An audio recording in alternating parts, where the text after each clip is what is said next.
ایک تماشا تھا اور وہ تماشا ایسے دکھایا گیا کہ جیسے کوئی اتنا بڑا ایونٹ ہے کہ دنیا کے سارے لوگ اکٹھے ہو گئے اور اس میں کیا حاصل ہوا. ایک چیز یہ تو ہم کہہ سکتے ہیں کہ دنیا میں ہم مشہور ہیں کہ ہم بہت غریب ملک ہیں اور جو G20 کی لسٹ جاری ہوئی اس میں پر کیپٹا انکم جو ہے اس میں سب سے غریب ہم ہیں, فلیپینز کے بھی نیچے ہیں.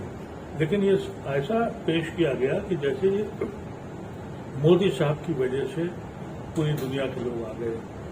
حقیقت یہ ہے کہ یہ جو گروپ ہے یہ کبھی G7 ہوا کرتا تھا.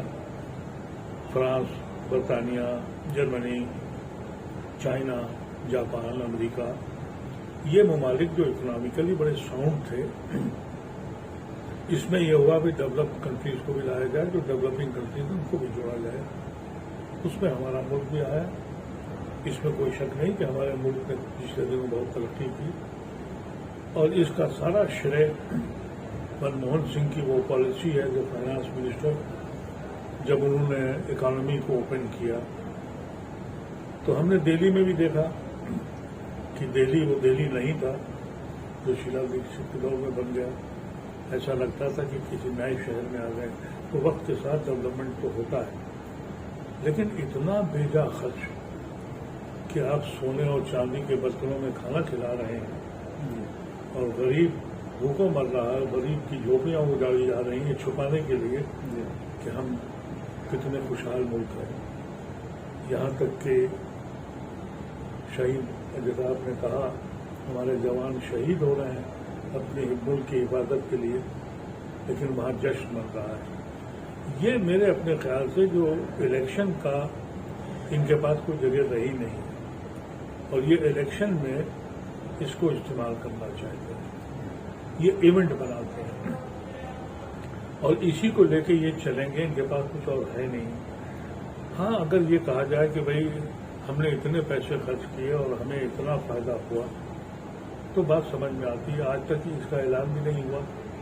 یہ ضرور پتہ لگ گیا کہ جہاں بجٹ پرپوز کیا گیا تھا وہ 1000 سے کم کا تھا, 700 تھا یا 700 تھا. اب آفیشلی یہ کہہ رہے ہیں کہ 4500 خرچ ہو گئے ہیں. ابھی تو راز کھلے گا. یہ صرف 2 دن کا خرچہ ہے لیکن یہاں تو یہ ایونٹ پچھلے 6-7 مہینے سے منایا جا رہا ہے. کشمیر میں مختلف جگہوں پہ کبھی جرنلسٹ بلائے گئے, کبھی ہیومن دوسری طریقے کے لوگ بلائے گئے. اگر یہ پورا ایکومولیٹ کیا جائے تو یہ ہزاروں کروڑوں کا خرچہ کر کے صرف ایک آدمی کو پروجیکٹ کرنے کی بات کی. ایک بات بہت واضح طور پر سمجھنی چاہیے ہندوستان کے لوگوں کو کہ فارن پالیسی جو ہے وہ گورنمنٹ کی نہیں ہوتی, وہ ملک کی ہوتی ہے. انہوں نے یہ بات ثابت کر دی کہ یہ BJP کا فنکشن تھا کیونکہ جب لیڈر آف اپوزیشن کو آپ نہیں بلا رہے ہیں, ہندوستان کی جو سیکنڈ سب سے بڑی پارٹی ہے اپوزیشن کی, اس کے ہیڈ کو دعوت نہیں دے رہے ہیں تو اس کا مطلب یہ کہ آپ ملک کے لیے کام نہیں کر رہے ہیں, آپ پارٹی کے لیے کام کر رہے ہیں. میں سمجھتا ہوں کہ یہ ایک بدنما داغ ہے ہمارے ہندوستان کی سیاست کا.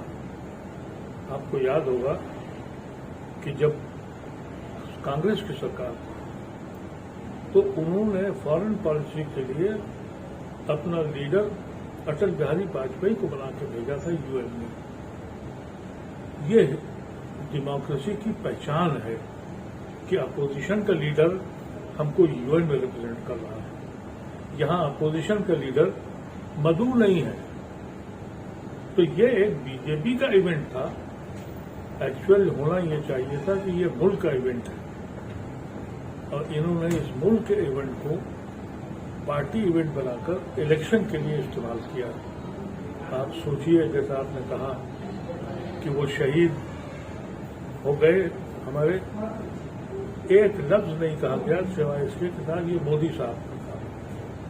میں سمجھتا ہوں کوئی ایسا شعبہ, کوئی ایسی جگہ نہیں ہے جہاں ہم نے ڈسٹرائے نہ کیا. فارن پالیسی کے مسئلے پر اسپیشل کوریڈور بنانے کی بات جس طرح سے آ رہی ہے اور سعودی عرب بھی اس میں آگے تھا, ایک دن رکے ہوئے سعودی عرب کے جو پریزیڈنٹ سلمان، کہا گیا کہ یہ بہت بڑا اسٹیپ ہے، تمام یورپین ملکوں کا، سعودی عرب کا، UAE کا، یہ سب کو ملا کر کے پھر اکنامی جو ہے وہ ایک دم اوپر چلی جائے گی، اور جو ایک کوریڈور پاکستان میں بنایا گیا ہے چائنا کے ذریعے، یہ اس کا جواب ہے۔ وہ پاکستان کے لیے نہیں بنا ہے۔ جو چائنا کا کوریڈور ہے، جس میٹنگ میں میں خود بھی گیا تھا، میں نے ریپرزینٹ کیا اور وہاں پر 77 ملکوں کے لوگ رہبر آئے تھے، جس میں ان کا یہ کہنا تھا کہ جو سلک روٹ ہے، یعنی جو پورا جو سینٹرل ایشیا ہے، یہاں سمندر نہیں ہے، جو بھی سپلائی ہوتی ہے وہ بائی ایئر ہوتی ہے، اس کی کاسٹ سمندر کی کاسٹ سے بہت گنا زیادہ ہے۔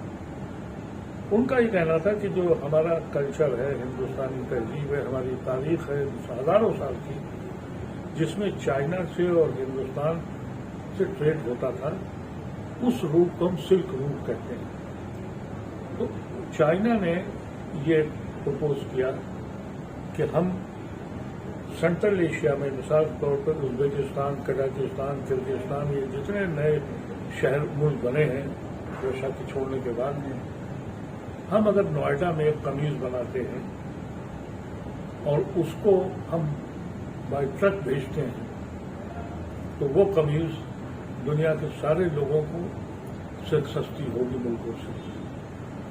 اس میں ہماری اکانومی بڑھتی، ہمارے ٹریڈ بڑھتا، ہماری چھوٹی کمپنیاں بڑھتی کہ ہم نوئیڈا اور گڑگاؤں میں چھوٹے چھوٹے کارخانے کھولے ہوئے ہیں، اور بائی ٹرک ہم ان کو وہاں سینٹرل ایشیا میں جو اتنا بڑا خطہ ہے اس میں ہم کو فائدہ ہونا تھا۔ یہ کیا کر رہے ہیں، کوریڈور یورپ کے لیے بن رہا ہے، یعنی یورپ جو ہے وہ ہمارے ملک میں آ کے ان کا ٹریڈ بڑھے گا، اور یہ اتنا کمپلیکیٹڈ انہوں نے جو روٹ تیار کیا ہے، اس میں کتنے سال لگیں گے، کب یہ امپلیمنٹ ہوگا، لیکن بھئی یہ انہوں نے کہا کہ ہم نے ایک چیز حاصل کر لی کہ جو چائنا سینٹرل ایشیا سے اور سینٹرل ایشیا سے ہمارے ہندوستان کے پورے کانٹیننٹ کو جوڑ رہا تھا، اس کو ہم نے نقصان پہنچا دیا۔ حقیقت یہ ہے کہ میں اس کانفرنس میں خود ہی گیا تھا، مجھے بلایا تھا انہوں نے، تو وہاں مجھے یہ لگا تھا کہ اگر یہ امپلیمنٹ ہو جائے، اب فائدہ جو ہے وہ وایا پاکستان سے کشمیر اور کشمیر سے نیو دہلی تک لا رہے تھے۔ انہوں نے کہہ دیا کہ یہ پاکستان کو فائدہ ہے، اس لیے ہم آگے نہیں جائیں گے۔ یہ کم عقلی کی بات ہے، کیونکہ پاکستان جو ہے وہ انڈر ڈیولپ کنٹری ہے اور وہاں 20 کروڑ کی آبادی ہے۔ ہم ڈیولپنگ کنٹری ہیں، اگر ڈیولپ نہیں ہوئے تو ڈیولپنگ کنٹری ضرور ہیں، اور 140 کروڑ کے ہم لوگ ہیں، تو ہم سے وہ کیا کمپیٹ کرتے ہیں؟ ساری فیسلٹیز، ساری اکنامی ہمارے ہاتھ میں آتی ہے۔ وہ راستہ بند کر دیا اور یورپ کے راستے پہ چل پڑے۔ میں سمجھتا ہوں کہ یہ کوئی کارنامہ نہیں ہے، یہ صرف اور صرف امریکہ کو، چائنا کو نیچے کرنا تھا، ہندوستان اس میں شامل ہو گیا۔ اسرائیل کے پرائم منسٹر کا بھی بیان آیا ہے اس کوریڈور کو لے کر، بڑے خوش ہیں، امریکہ بہت خوش ہے۔ اسی لیے تو اس میں سارا کھیل اسرائیل اور امریکہ کا ہے۔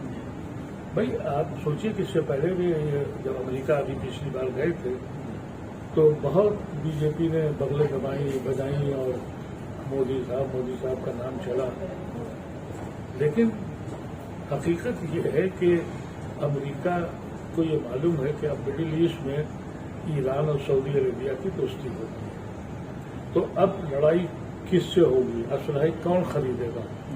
امریکہ کی پوری اکانومی اسلحہ بیچنے پہ بڑی تعداد ان کی اسلحہ بیچتی ہے، اور مڈل ایسٹ کے جو شیخدم ہیں، جو شیخ لوگ ہیں، اور جو پیٹرول ڈالر کی وجہ سے بڑے رئیس بن گئے ہیں، ان کو یہ مشغلہ مل گیا ہے کہ بھئی ہتھیار خریدو اور لڑو۔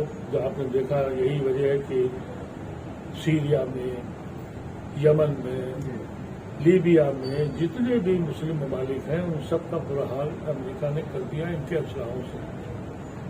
آج ان کے ایگریمنٹ کے بعد جب یہ موومنٹ شروع ہوا کہ بھئی یہ اسلحہ تو خریدیں گے نہیں، تب امریکہ نے اسرائیل کو اس میں بہت نقصان تھا اس کاریڈور سے، اس لیے اسرائیل کے لیے تو بلے بلے ہو گئی، اس لیے کہ ہر راستہ اسرائیل سے جائے گا اور اسرائیل جو ہے وہ اس کا فائدہ اٹھائے گا۔ تو ہم نے کبھی دور اندیشی کا کام یہی نہیں، مشکل یہ ہے کہ جب ناسمجھ لوگ حکومت پر قابض ہو جائیں تو پھر یہ انجام ہوتا ہے۔ اس کے علاوہ اگر ہم بات کرتے ہیں مسلم پالیٹکس کی اور خاص طور سے بھارت کے پرپیکش میں، کیونکہ بھارت میں یہ کانفرنس ہو رہی تھی، تو بھارتیہ مسلمانوں کو مسلم لیڈر سے ایک امید تھی کہ کچھ نہ کچھ بولیں گے جو بھارت میں مسلمانوں کے اوپر مظالم ہو رہے ہیں۔ اردوغان کے علاوہ انہوں نے 2-3 مدعے اٹھائے، الپ سنکھیکوں پر مظالم یا پھر قرآن کا معاملہ جو سویڈن میں ہو رہا ہے اس کو لے کر کہ ابھیویکتی کی آزادی پر آپ کے لے کر کے آپ اس طرح سے نہیں کر سکتے، جس کا مسلم ورلڈ میں مسلمانوں کے ذریعے بہت سواگت کیا گیا۔ دوسرا بیان ان کا یہ آیا اردوغان کا اس کوریڈور کو لے کر کے یہ ہمارے یہاں سے گزرے گا، ہمیں انوالو نہیں کیا گیا اس میں۔ دیکھیے، ترکی کو تو بہت فائدہ ہونا تھا اور ہوگا بھی ان کو، لیکن یہ کاریڈور میں کیونکہ ترکی جو ہے وہ اس وقت اس نے اپنی اوپینین پہلے وہ بالکل 100% امریکہ کی گود میں تھا۔ کمال اتاترک نے اس اسلامک ملک کو بالکل مختلف بنا دیا تھا۔ موجودہ سرکار نے انہوں نے اپنی آئیڈینٹی کو پھر برقرار رکھا، تو جو چائنا کاریڈور بنا تھا اس میں ان کا انوالومنٹ بہت بڑا تھا، اور ایک سیکنڈ فیز یہ بھی بن گیا تھا کہ ترکی اور چائنا، پاکستان اور قطر، اس طرح کے جو ملک ہیں، ایران، یہ سب جڑ گئے تھے۔ ان کو جوڑنے کی وجہ سے سعودی عربیہ کو بھی 2 قدم پیچھے ہٹنا پڑا۔ انہوں نے قطر سے اپنے تعلقات جو منقطع کر لیے تھے اس کو واپس لائے، اور پھر وہ ترکی سے بھی ملے۔ لیکن اس بیچ میں امریکہ کو اپنی تجارت کے لیے، کیونکہ یہودی جو ہیں وہ امریکن اکانومی کو کنٹرول کرتے ہیں، تو یہودیوں کے لیے بڑا مسئلہ تھا کہ اگر امریکن اکانومی گر گئی تو ان کی اپنی بساط کیا ہوگی کہ وہ دوسری دولت بڑھانے ہی ظلم کر رہے ہیں۔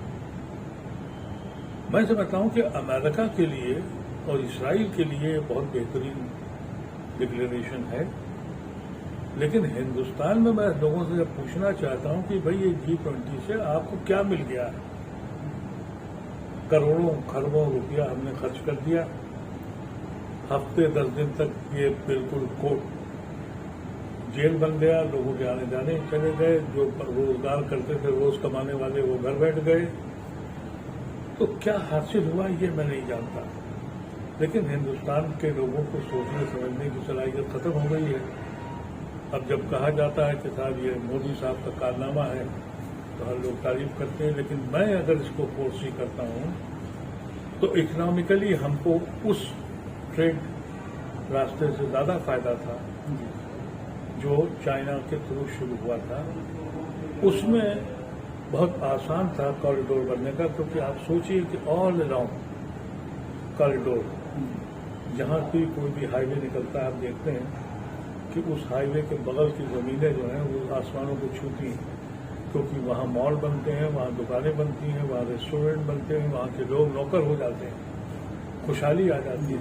اب آپ تصور کیجئے کہ دہلی سے لے کے اور آپ بیجنگ تک پورے ازبکستان اور کرغازستان اور ترکیہ اور سب سے ملتے ہوئے آپ کے ٹرک جاتے، تو ہم یہ چھوٹے جو کاروباری ہیں، جو مڈل گروپ کے بزنس مین ہیں، ایکسپورٹرز ہیں، کیونکہ ہمارے ہندوستان میں آج بھی ہینڈ ورک والے لوگ بہت ہیں۔ اور اس کے علاوہ 4 اسلامک بڑے کنٹریز تھے جو اس میں شامل ہوئے، عمان، UAE، سعودی عرب، ٹرکی، ان کے لیڈرز کو لے کر کے کیا کہنا چاہیں گے؟ دیکھیے، ٹرکی، سعودی، یہ جو UAE ہے، اس کو اگر آپ ملک کہیں تو ٹھیک ہے، میرے حساب سے ایک بہت بڑا شاپنگ مال ہے، اور وہ چھوٹی سی ایک سلطنت ہے جو اپنے ٹریڈ کی وجہ سے کام کرتی ہے۔ جہاں تک سعودی عربیہ کا سوال ہے،